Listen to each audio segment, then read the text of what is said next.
right, everybody. Welcome back. We are live here again on Stogie411 with Mike and Mike. How's it going, buddy? Hey, it's going good. What about yourself? I can't complain. Finally getting back on the airwaves again. Welcome everybody in the chat room. Glad you could join us again for another episode. This would be what, episode 5, I believe. Episode 5. Wow.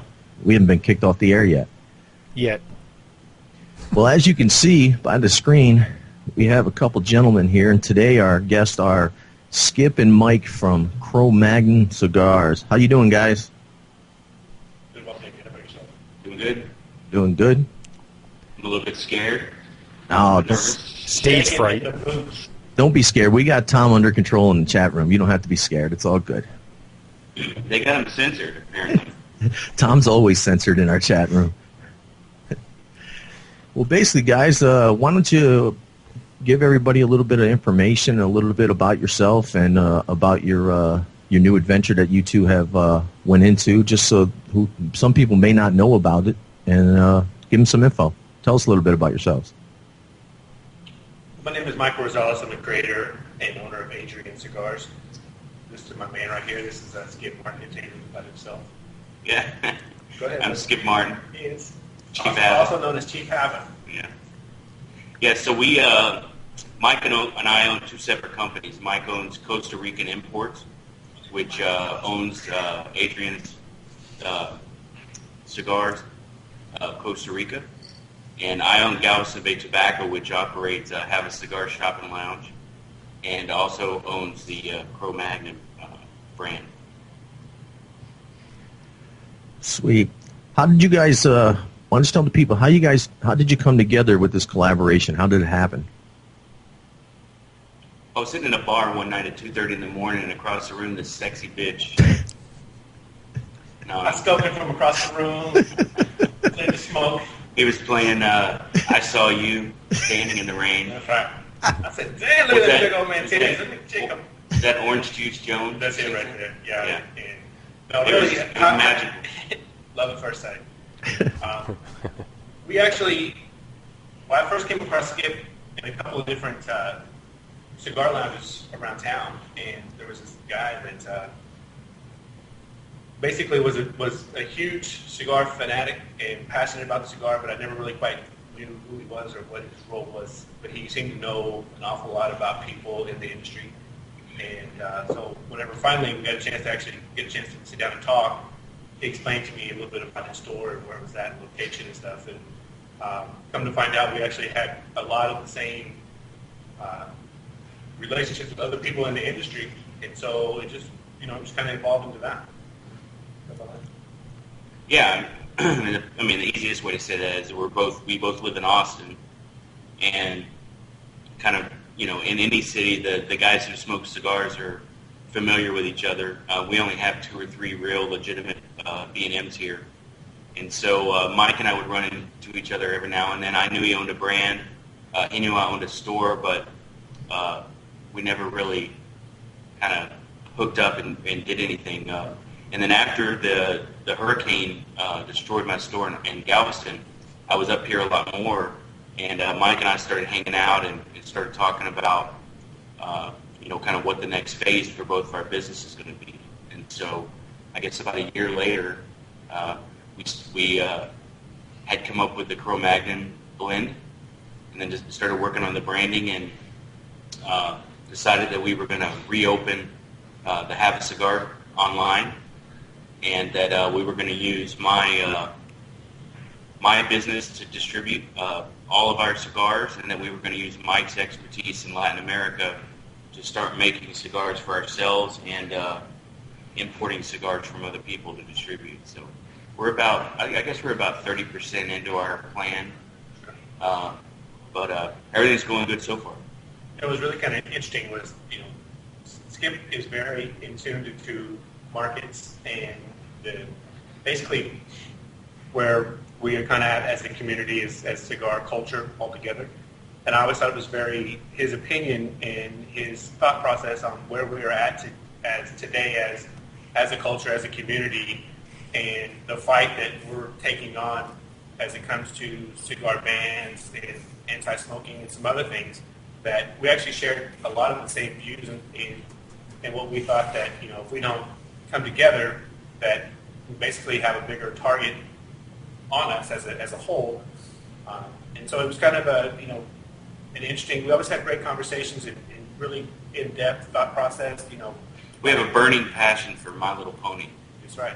Who knew? And strawberry shortcake, but hey, Yeah, who knew? It's the same. No, I think what Mike's saying is true, is that the model that people use to kind of sell cigars is 200 years old or 150 years old, and the fact is that the environment has changed significantly, and even though the environment has changed significantly, the manufacturers and retailers and they haven't really changed their business model. So what we've decided to do is to say, hey, first of all, from a consumer-centric perspective, everything we do, and this Mike doesn't like this aspect of it, but we start doing value stream mapping and saying where's the value for the consumer, and where's the waste, where's the muda in the system, where's the non-value added things that either cost money or cause the price to be higher.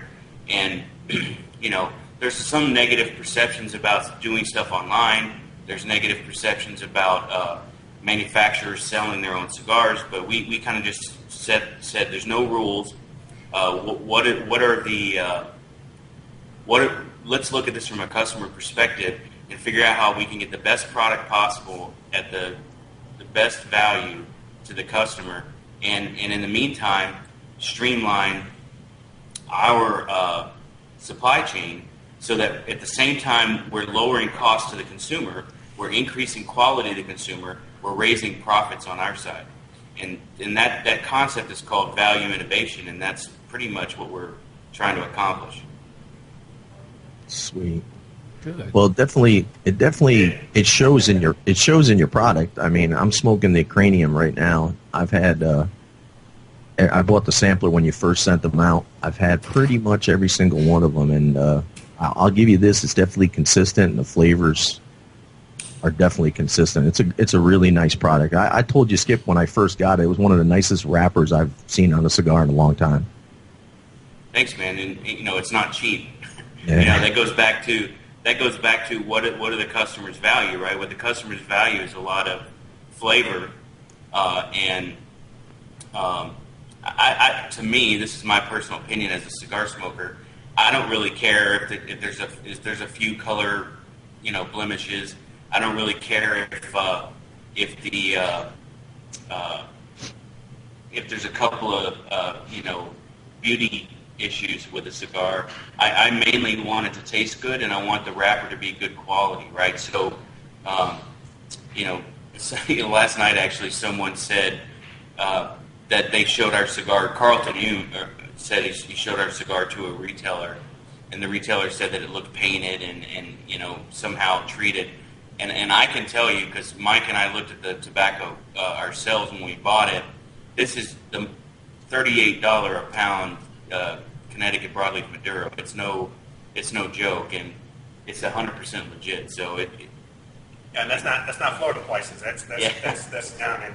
Yeah, and that's expensive for buying it in country. And so, we put the money where the consumer wants it, basically. Do you have any plans to expand the line with something for like a wuss like myself, like a milder side smoke, or are you just focused on what you have right now? Well, this cigar here was made specifically for me, and the profile of cigars that I smoke. Mike's line is more geared towards more nuanced flavored cigars, and the Maduro in Mike's line is a lot milder. I don't know if you've smoked any of the Adrians, but we do currently already make something that's all the way from mild to strong. I mean, we got the Connecticut.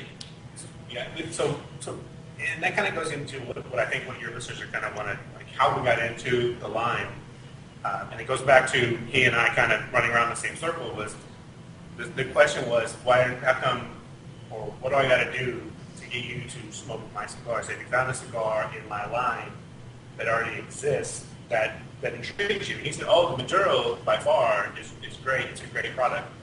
The other ones are kind of not necessarily my cup of tea. And so whenever well, what's your cup of tea? Let me see if I can find something that kind of gears towards your liking and the flavor profile that you like. So he had some cigars that he had specifically done for his shop down in Galveston, and he brought me a couple of those. And so that was kind of the baseline of what I was trying to go for, during the blending process. So. And then I think we kind of took it to the next level after that. Oh, absolutely, absolutely. And that's what I told him. I said, I could do that and then some. So, but in the existing core line, if you like Habano or if you like Connecticut, they're definitely going to be more to the mild to medium, full flavor cigars. The Maduro is going to be full flavor, medium bodied smoke. So we have a really good gamut as far as from beginning to end. If you're looking for something kind of in that that's already done. The Cromagnon is very specific. It's a very specific smoker that we're looking for. We don't plan on deviating. Yeah, me. And so, me. Yeah, I mean, to answer your question, maybe while we do have the Connecticut and Havana lines in Costa Rica right now, we're trying, because we own our factory in Nicaragua, we're trying to get our production up to about 40,000 cigars a month. And with Cromagnon, we're only doing about 4,000, 4,200 a month. So we're making that.